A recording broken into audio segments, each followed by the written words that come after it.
Gusto ko sanang linawin na hindi ko po sinisiraan. Again, honest review lang po ito based on my experience. Okay?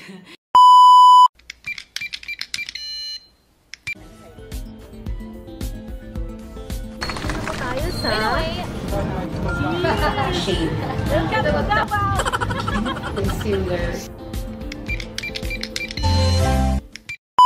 Salamat, tapos nagpapatawa siya. Tapos sabi niya, lalaki yun, Becky. Tapos sabi niya, ano ba naman kayo, mga ma'am, bakit kayo nakasimangot? Sabi niya, parang hindi naman kami nagtanong o hindi naman kami nagsabi, pero sabi niya, bakit naman ganon? Bakit naman kayo magpa-post about dun sa mga doctor dito or mga nurse dito sa hospital? Ang babait kaya nila. Tapos alam mo yung magpapatawa siya. Tapos ayun na.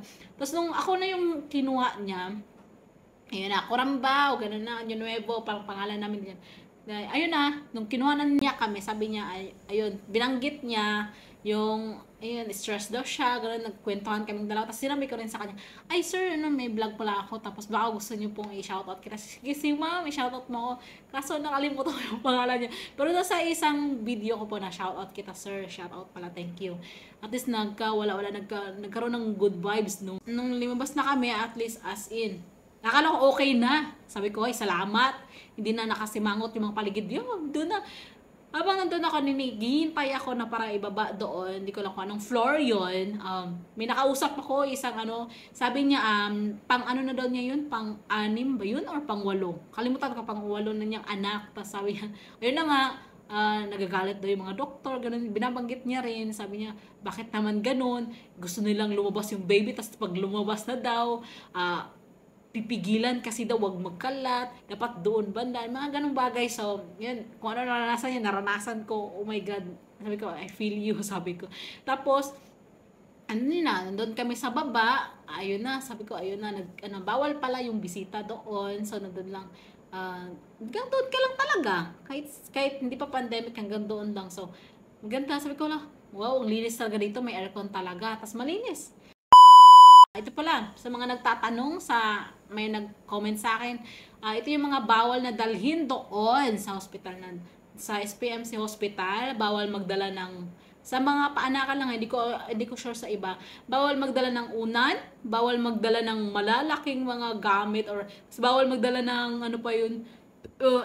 bawal magdala ng thermos, yung mga lang ba, kailangan meron kang tumbler, meron kang maliit lang na box para sa mga damit ng baby mo, yung para malinis siya tingnan, which is good naman siya kasi nga ang kalat din naman kasi may alam din ako na hospital na hindi siya stricto pero ang kalat, ang dumi tingnan siya. So good naman siya, pero yun nga lang, bawal din mag-charge kasi dapat sa labas ka mag-charge, kaya dapat mag-ipon-ipon kayo pag doon kayo mag-anak or hospital na doon, dapat medyo marami yung pera mo kasi kailangan makicharge ka talaga sa labas kasi bawal mag-charge doon. And then, nung nandun na rin ako sa isang, pinaka-ano ko lang din, pinaka-ayaw ko lang din is yung sa isang higaan, dalawa kayo sa isang higaan. Which is, di ba dapat nakaganyan ka maghiga? Naka-L ka na lang, dalawa kayo, oo.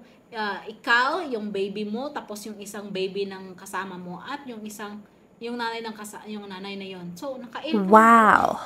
Ang hirap, ang sakit sa nung time na yun. Sabi ko, oh my God.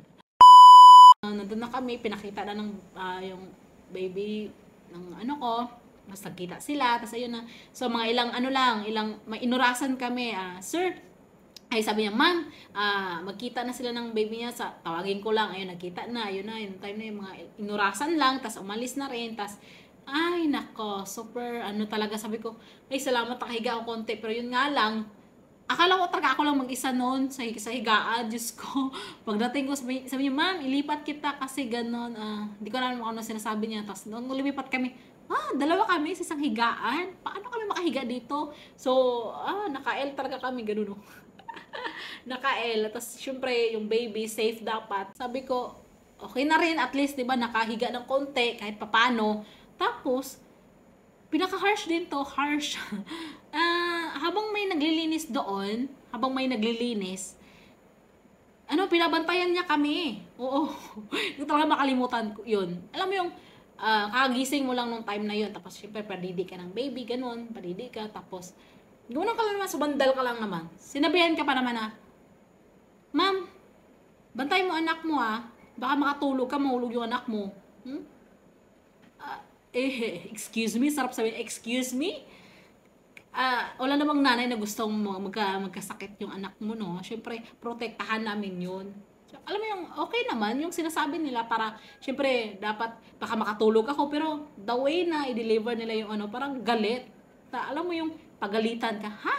Sabi ko, bati pa naman dito, pagalitan pa ako. Sabi ko, wala na, tahimik lang ako. Siyempre, tahimik ka lang. Siyempre, wala akong magawa wala kang magawa na, alam mo lang, pagalitan mo rin yun. Makiano ka rin.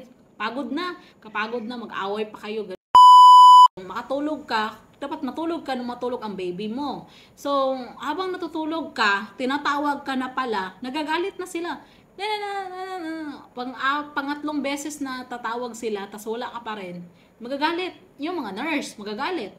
Pero yung mga iba, yung guard, lalapitan ka talaga, tas gano'n. Tas sabi, syempre nakatulog ka, di ba? So, hindi mo naman marinig. Sa dami-dami ba naman ninyo, di ba? So, magagalit sila. Yes, totoo yun. Kaya dapat, ano ka doon, active, like, huwag ka lang tulugan, te. So, ayun na nga, medyo mahaba-haba na rin yung aking video, pero gusto ko lang din tapusin yung, yung about doon sa, daw dapat mga dadalhin, ang mga hindi dapat dadalhin din. So, ayun, yung mga hindi dapat dadalhin, yung mga, syempre, mga, dapat yung kutsara nyo, pero nakalimutan ko yun dapat hindi magdala ng baby bottle, yung bibiro ng bata, kasi bawal talaga doon, dapat nagpa-dede ka lang, tapos bawal doon magpa-dede sa bottle, so bawal yun doon, magdala ng gatas, tas ano pa yun, mga bawal, ang daming bawal doon, sobra. Yung mga dapat dadalhin mo, syempre mga gamit ng bata, gamit mo, kunti lang. Kasi hindi ka pala pwede mag-bra doon. So, kasi dapat para talaga na magpadidi ka talaga. Tapos, yun lang, parang nasanay na rin ako, sige, nakita niyo na naman yung katawan ko. So, yun, ako, yun lang dapat susutin. So, wala kang ibang susutin. Hindi ka pwede hanggat hindi ka naka-discharge, hindi ka pwedeng magsuot ng damit. Diaper lang, tas walang bra, tas nakasuot ka lang yung gown na pang sa hospital, yun lang. Talaga, lahat talaga ganun dapat. So, kapag pumunta ka doon, huwag ka na mag-bra. Tapos, pag naka-discharge ka na, ayun na, magbihis ka na. So, super thank you. Pag discharge mo, alam mo yung ang luwag, finally, super thank you. Ganon yun doon. Tapos, ano pa ba? Ano pa bang dapat sasabihin? Yun lang. Yeah. Ang negative lang naman doon is nagagalit talaga sila, papagalitan ka talaga kahit sino pa yan. And then, positive doon, malinis. Okay.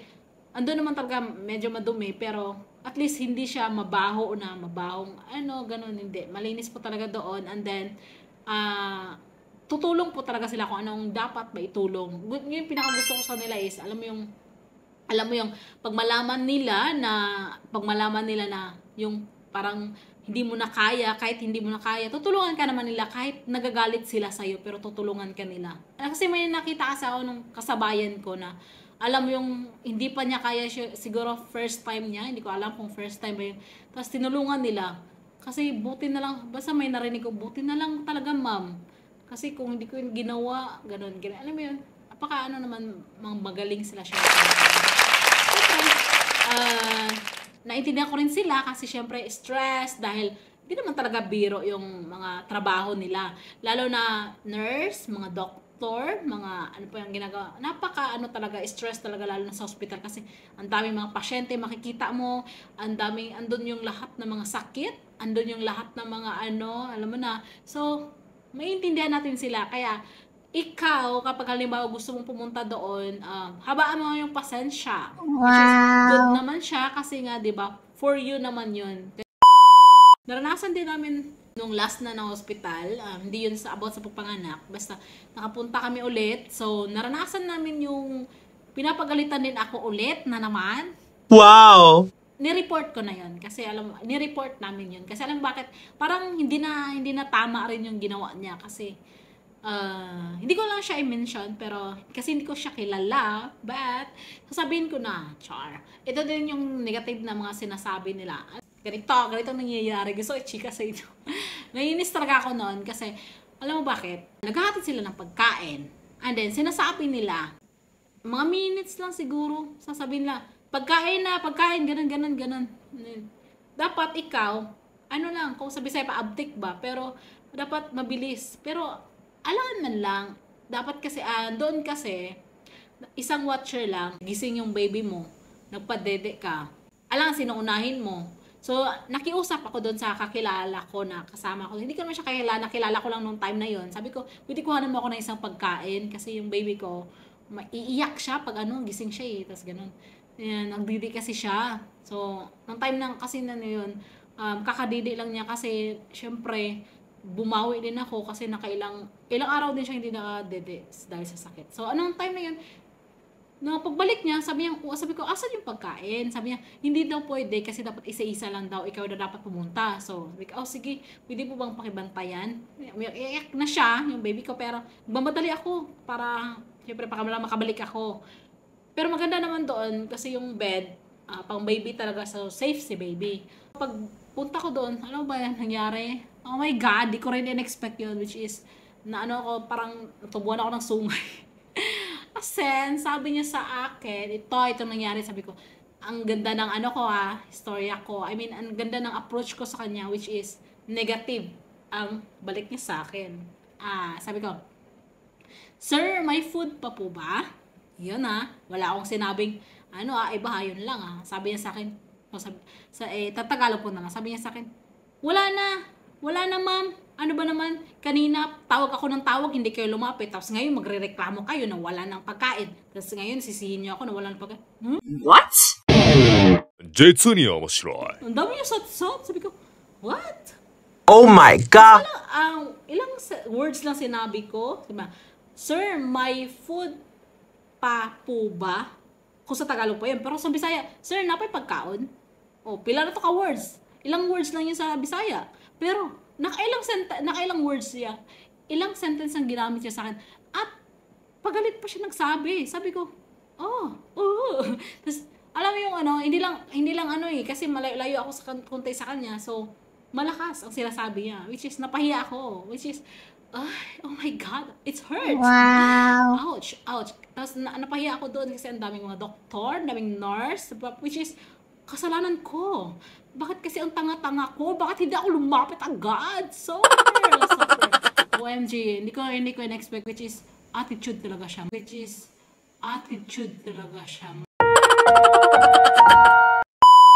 Oh my God, so sorry. I'm so sorry. Ang bagal ko pumunta dyan. Kaya dapat kapag pumunta kayo doon, dapat mabilis, uptick ba? Pero hindi tama yung ginawa niya. Kasi alam bakit? Naubusan ng pagkain. Which is, lahat doon, dapat, nakaano yun, di ba? Di ba? So, bakit naubusan ng pagkain, kuya? Di ba? Tapos sasabihin mo sa akin na sasabihin mo sa akin na, kasalanan ko kasi hindi ako agad-agad pumunta dyan, tapos naubusan ng pagkain. Tapos sasabihin mo suyo ako doon sa isa kong kasama na dalhan ako, tapos sasabihin mo sa kanya na isa-isa lang, pero nakita ko, nung pumunta ako doon, papunta sa iyo, nakita ko, dalaw-dalawa ang dala nila. Oo.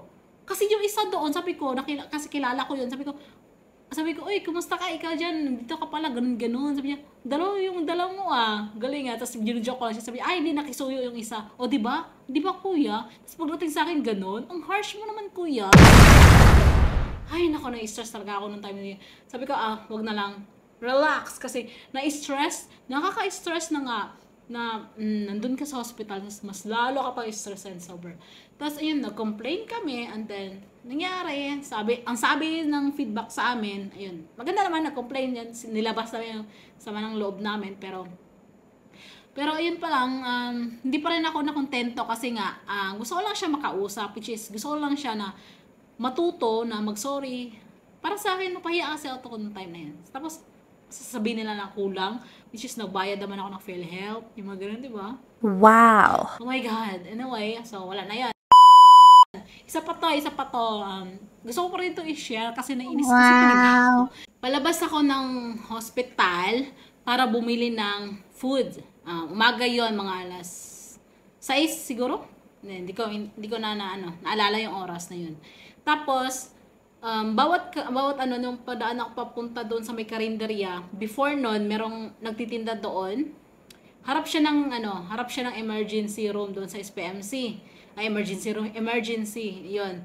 Sa harap noon, may karinderya, before ng karinderya sa gilid, meron doon, may nagtitinda doon mga kanin.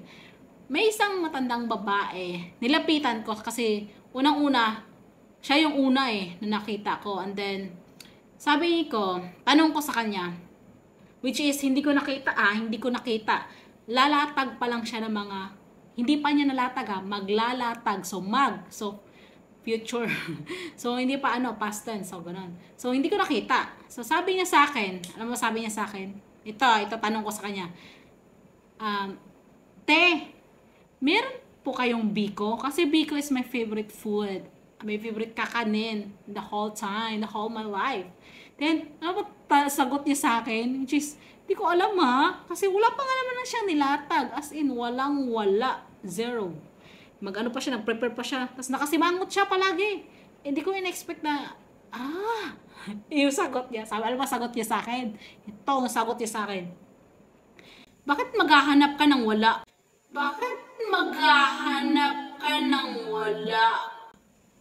Ano ba naman yan? Maghahanap ng wala? Kung sabi-sabi pa, ano mangita wala dari? Ano mo si pangita? Unsa naman ka? Ngumiti ako. Sabi ko, syempre hindi ko na-expect. Sabi ko, tapos matanda siya syempre, bakit ko siya papatulan? Pero inisip ko lang ba, kasalanan ko ba talaga yun? Kaya gusto ko ma-share kasi gusto ko itanong rin sa inyo, kasalanan ko ba talaga yun? Na hindi ko nakita yung mga tinitinda niya, which is, akala ko kasi meron, kasi nga kakanin yung mga tinitinda niya, which is, biko is kakanin, diba? O, diba? Tapos kasalanan ko pa ba yun? Oh my God. Sabi ko, OMG. It really hurts. Sabi ko, inisip ko yun, bakit kaya may ganun na tao, no? Bakit kaya may ganun na tao? Pero sabi ko, okay, no way. Relax, kasi nga, isip ko na lang good vibes, good energy. Positive lang. Ngiti lang ako sa kanya, pero galit pa rin siya.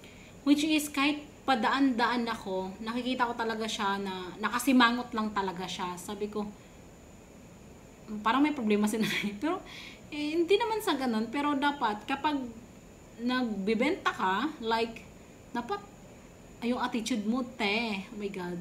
Para never mind. So, ayun. Kahit alam mo yung, continue yung stress mo, nandun ka sa hospital, tas makakita ka ng ganun na attitude. Nakaka-boom. Nakataas ng sungay, pero, buti na lang mga pa yung pasensya. Wow.